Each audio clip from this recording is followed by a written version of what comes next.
Me voilà de nouveau sur ce SMP après une semaine de ban. Les trappes et le PVP sont interdits dans cette survie où seul l'argent compte. Je repars donc de zéro et cette fois-ci dans les règles, avec une seule idée en tête. Devenir le joueur le plus puissant du serveur.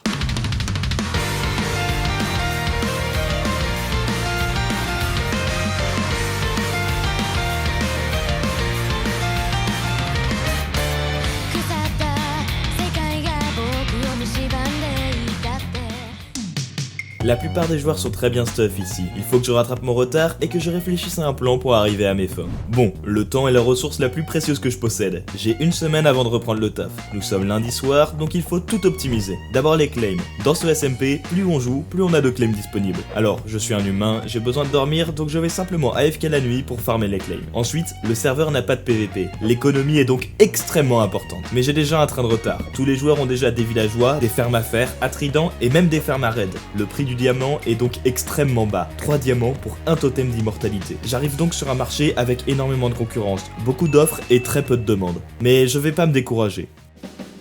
Après avoir réuni une armée de villageois conséquente, j'ai accès aux livres les plus importants, et suffisamment de Fletcher pour échanger le bois en émeraude. Ainsi, je rentre également dans le business du livre. Protection 4, raccommodage, efficacité. Mais cette fois-ci, en demandant non pas des diamants, mais du bois en échange. Pourquoi, vous allez me dire ? T'as une forêt juste derrière, mais le profit, je ne le fais pas sur ces ressources-là. Le bois est bien plus accessible aux nouveaux joueurs. Je peux échanger ça contre des émeraudes et faire un profit massif sans passer de temps à le farmer. Un gain de temps optimal. Et en quelques heures, j'avais déjà des clients qui m'apportaient une petite quantité d'émeraudes en continu et sans perte de temps. Il me fallait aussi un monopole, une ressource chère que personne ne vendait encore. Et pour ça, j'ai eu une idée. Vous voyez le meilleur stuff possible dans Minecraft est la netherite. Ce minerai est extrêmement rare, mais il se mine rapidement avec la TNT. La TNT se crafte avec de la poudre à canon que l'on peut récupérer en tuant un mob, les creepers. Normalement ça, vous savez déjà. J'ai donc rapidement construit une ferme à creepers. Je peux laisser un compte AFK en haut, mais en journée, elle ne produira que 30 petites poudres à canon par heure. C'est pitoyable. Voyons voir. En construire une autre ne servira à rien. Trop massive et trop chronophage. Il fallait que j'optimise celle-là. Vous voyez, en 1.19, il y a des grottes gigantesques en dessous, ce qui fait apparaître des monstres et réduit le nombre de creepers dans ma ferme. Pour régler le problème, j'ai construit un ascenseur permettant de maximiser l'apparition des monstres, non pas dans les caves, mais bien dans la ferme. Avec ça, on double la production de poudre. Autre chose, sur un serveur, plus il y a de joueurs connectés, moins il y a de mobs qui spawnent. Évidemment, la nuit, il y a beaucoup moins de monde qui est connecté au serve, donc beaucoup plus de mobs apparaissent. Le serveur restart tous les jours à 6h du matin, donc en plaçant en compte la journée et en restant éveillé jusqu'à 6h pour se reconnecter au serve, on obtient un système viable permettant de faire fonctionner la ferme en continu sans une seule seconde de perdu. Ainsi, la tour produisait en 24 heures plus de 3000 poudres à canon, soit une amélioration de plus de 400%. Maintenant, on est dans le business.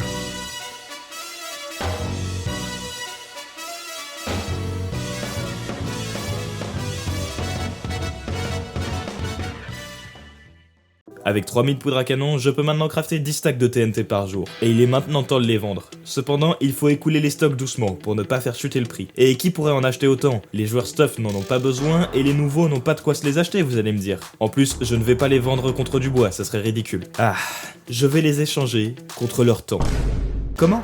Non, je ne vais pas voler leur compte Minecraft pour jouer dessus. Je vais leur donner la TNT et récupérer une commission de 25% sur leur minage de netherite. Je leur en fais crédit, alors ils pourraient très bien miner et ne jamais revenir, vous me direz. Et pour ça, il faut les en dissuader. J'ai qu'une seule mort, un stuff OP et suffisamment de TNT pour exploser n'importe quoi. Mais non, je ne vais pas les en dissuader. Je vais les fidéliser. Pourquoi régner par la force quand je peux simplement les rendre dépendants de moi ? Et oui, je suis le seul à pouvoir leur vendre des livres à un prix qu'ils peuvent s'offrir. Et il faut bien les enchanter, ces jolies armures. Voilà comment au bout de 2 jours, un quart du serveur mine en réalité pour moi. De la netherite et du bois, m'apportant du stuff et des émeraudes. Vous allez appeler ça de l'esclavage ? De l'exploitation ? Moi j'appelle simplement ça un gain de temps.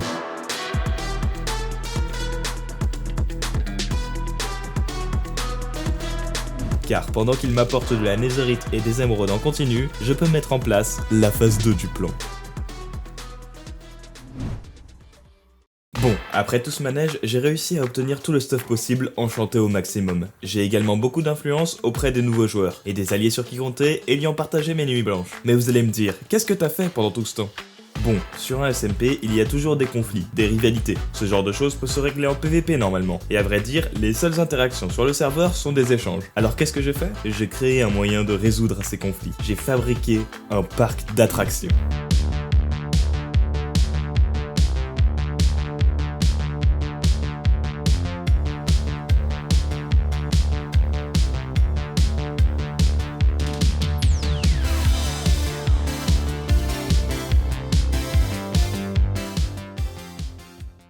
Vous comprenez pas? Regardez, par exemple ce joueur, Cat Smith. J'ai trouvé un livre Sharkness 5 dans son mineshaft. On avait un différent. Alors pour savoir qui allait le garder, on a réglé ça à la course de cochon. Oh non, t'as la suite 2?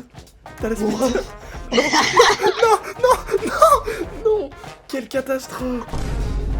Super, maintenant la plupart des joueurs connaissent mon pseudo, savent ce que je vends et jouent sur mon parc d'attractions. Alors cela fait-il de moi le joueur le plus influent? Pas encore. Certaines guildes sont là depuis beaucoup plus longtemps, et après avoir réuni les nouveaux joueurs, il faut que je fasse ma place parmi elles. Enfin, il faut que je les domine. Vous savez ce qui est plus important que l'influence? Le sentiment d'appartenance. Et oui, il fallait que j'unisse toutes ces guildes sous une même bannière, toutes dans un même groupe, toutes dans une même meute. Je vous présente l'église de la meute.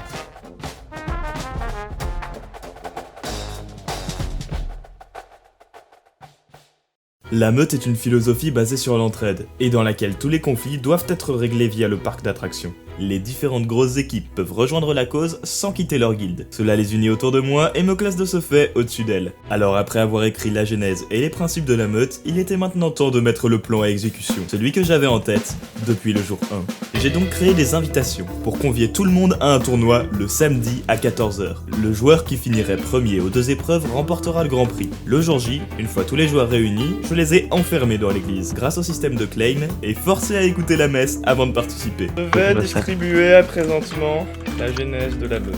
Et j'ai aussi distribué la genèse avant le tournoi qui a enfin pu commencer.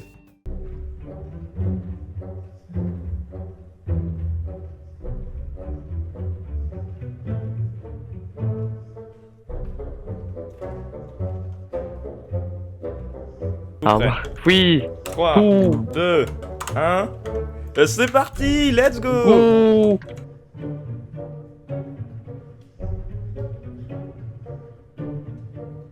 Rainurage qui entame déjà son premier tour et qui fait un 360 pour Flex.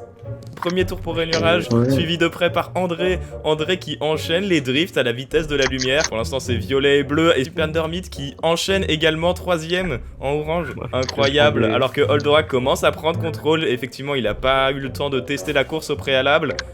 Moshiov qui en dernière position galère un petit peu. Mais peut-être va-t-il revenir dans la course plus tard. On ne sait jamais. Il peut toujours y avoir des disqualifiés. On voit que la course de bateau n'est pas son fort. Mais il enchaîne quand même son premier tour. Et ça y est, c'est Rainurage qu'on revoit passer, il maîtrise maintenant parfaitement son engin et c'est le 2ème tour pour Rainurage. Tandis que André également entame son 2ème tour. Et Rainurage, le 3ème tour. Bravo! Bravo, il était suivi de près par André. C'est quand même pas mal, hein, niveau points. Vous pouvez à présent me suivre pour aller pour les cochons. C'est parti! Waouh, c'est super serré, attention. On voit tout de suite que André prend l'avantage, suivi de près par Rainurage et Moshiov. On voit le top 2 qui se dessine toujours. Rainurage qui prend l'avantage, encore une fois, il a l'avantage de connaître le terrain, d'être déjà passé plusieurs fois. Rainurage qui prend une avance indescriptible, suivi de près par André puis Moshiov, ensuite c'est Super Under et Oldorak. Tandis que Axamo a vraiment pris le pire cochon. Effectivement, il y a des cochons qui sont plus lents que d'autres. C'est une question de chance, c'est une question de talent. Attention, on arrive tout de suite dans la zone de speed. Vaut-il mieux prendre le cut ou vaut-il mieux prendre le speed pour la fin? Tandis que André décide de prendre le cut. C'est Rainurage qui se décide. Oh, la rod a cassé. André qui a cassé sa rod. Incroyable. Incroyable, il a cassé sa rod et c'est Rainurage qui remporte la victoire. Incroyable. Incroyable. Incroyable retournement de situation.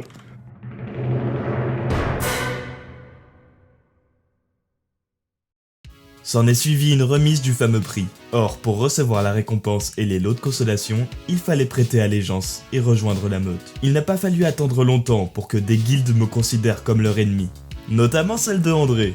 Mais l'influence grandissait. En quelques heures, la meute réunissait déjà une 10aine de membres. Parmi eux, certains de la team OH, une des plus puissantes du serveur. J'ai convoqué la meute pour voir leur réaction face à la déclaration de guerre de André. Et... bon... au moins ils sont fidèles. Mais il fallait calmer le jeu. J'étais influent, très influent. La personne la plus admirée et haïe du serveur. Le SMP était divisé entre la meute et les anti-meutes, avec moi au centre. À un tel point que même les modérateurs et responsables entendaient parler de la meute et finissaient par la rejoindre. Mais il y avait encore un problème. La guilde de André voulait nous nuire. Heureusement, maintenant, il y a un moyen de régler les conflits.